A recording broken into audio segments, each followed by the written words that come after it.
Hello po, good morning mga kabayan. Welcome po muli sa ating panibagong update sa Calax, Cavite, Laguna Expressway na may habang 45 kilometers mula sa may Mamplasan, Binyan City, Laguna.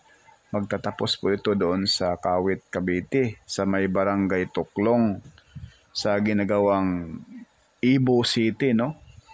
Doon po malapit po ito magtatapos sa may ginagawang Ayala Mall, sa may Centennial Road mga kabayan. Ito pong i-update natin rito sa Open Canal Interchange at Kawit Cavite Interchange mga kabayan. Okay, samahan niyo po si Porca Studio sa ating panibagong update rito sa Calax na ito po yung solusyon upang mabawasan ang traffic sa buong Cavite at papuntang Laguna. Okay, samahan niyo po si Porca Studio sa ating panibagong update mga kabayan. Paki-like, share at subscribe na rin po. Maraming salamat and God bless. Follow na rin po sa ating FB page, no? Thank you po and God bless. Ingat po tayong lahat.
So masilayan po natin mga kababayan yung pinaka-circle nitong Open Canal Interchange na formado na at napakataas na po yung tambak.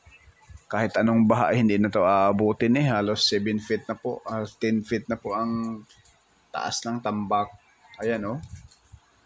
At ang kagandahan nitong Open Canal Interchange mga kababayan, napaka-accessible sa mall. Mayroong mall na tinatayo rito sa area ng SM General Trias. Napakalapad, napakalawak, at matatapos yan talagang tama rin po, ma-open na po itong Open Canal Interchange at itong malaking mall, no, na itatayo rito sa Gen 3. Malapit lang po dito sa Open Canal. Itong Open Canal Interchange mga kabayan, please correct me if I'm wrong, Ito po ay sakop po ito sa Molino, right? Tama po, mga kababayan. Ang SM mo, ayan po, yung SM Gen 3 sa right side, mga kabayan. Sa unahan lang. Lampas nitong kulay building na puti dyan. Unahan konti. Riverbank na po yan dyan sa unahan. And then andyan na po yung tinatayong SM General Trias. At kaliwa, yan na po yung LTO ng Molino. Hindi, napakaganda, no? Malapit lang sa interchange. Accessible talaga, grabe. So, alam naman natin, ang Cavite, napaka-industrial po ito, economic zone. At ito po, ang mamaya-maya po, pupuntahan natin yung Kawit Cavite. Ipakita ko rin po sa inyo doon, mga bayan, malapit sa Kawit Cavite Interchange, yung pinaka-end nitong Calax, ay karugtong na po ito doon sa sa CC-Link, Cavitex Calax Link Expressway, no, na may habang 1.2 kilometers lang naman, mga kabayan. Pero napakaganda dahil siya, skyway, nasa taas. Dugtong na po itong Cavitex at Calax. At itong pinakadulo nitong Calax, yun na po yung karugtong na po doon sa Centennial Road, na kung saan sa gawing kaliwa, yan na po yung Ayala Mall, yan na po yung Ibo City sa Kawit Cavite. Sana all. At sa naman, sa may Naik, yung gagawing may mga palatandaan na po, mga bayan, na mag-start na po ang construction. Ipasok ko lang po rito sa ating vlog yung Bataan Cavite Interlink Bridge, no? Na yan po ang napakalaking proyekto ng gobyerno ngayon, current administration ngayon, na maibsan ang traffic doon sa north, sa Pampanga, no? Sa Bulacan, once na yung NLEX, no? Once na matapos yung Bataan Cavite Interlink Bridge, mga bayan, ay talaga namang napakalaking tulong sa trapiko. At higit sa lahat, dadayuhin na po ng mga local tourist at foreign tourist ay ang mismong island dyan sa Bataan, yung Corridor Island, no? Alam naman natin, tourist spot po yan, mga kabayan.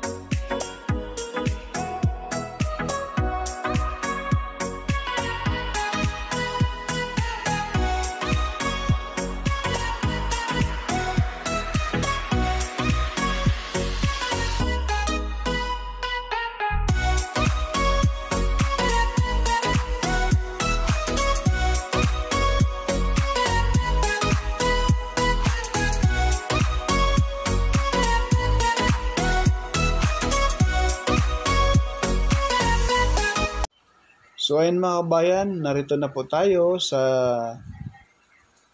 Kawit Interchange. Yang sa harap natin, yung kulay blue na pintura na bubong, yan na po yung Kawit Interchange, mga kababayan. Sana all. Sa unahan, yung may mga crane na yon, dyan na po idudugtong yung Cavitex Calax, no? Bago mag-interchange ng Kawit, yun na po yung dugtong ng Cavitex Calax Link Expressway na may habang 1.3 kilometers, no?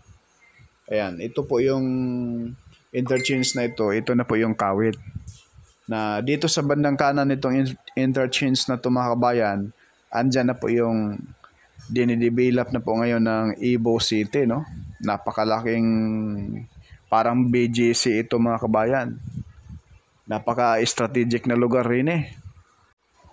Dahil dito sa Ibo City, mga bayan, sa unahan, Next bayan ay yan na po yung Naik, no? Kawit sa Naik ay magka dikit laang.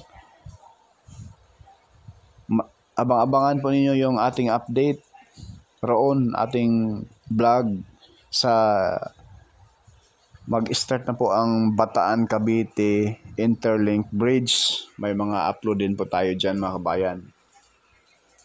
Abang-abangan po ninyo. So, baling sa ating kamera, sa gawing kanan, yan na po yung mga lupain na bakante dyan na dinedevelop na rin po yan mga kabayan.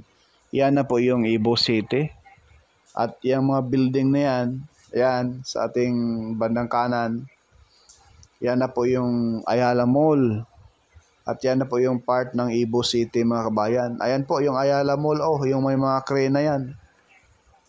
Kadikit po yan doon sa, ayan po yung araw natin. Yan na po yung Ayala Mall mga kabayan.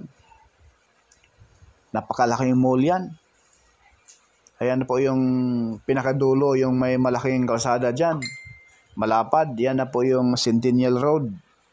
Dyan po yung entrance. Gilid lang po mismo ng Ayala Mall. Ayan po, yung Ayala Mall sa kaliwa. Ayan po yung pinakadulo ng Calax. Ayan na po yung Centennial Road, yung may maraming mga sasakyan dyan. Di ba po mga kabayan? Kung saan yung interchange, andun yung mga nagtalayuan na rin po ng mga mall. Di ba doon sa Open Canal, andun rin po yung napakalaking mall roon. Sa yung SM General Trias. Sana all.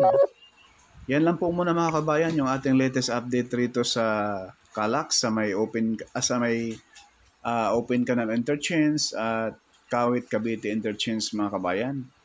Abang-abangan po niyo yung ating susunod na update vlog, no, sa may Bataan Cavite Interlink Bridge. Maraming salamat and God bless.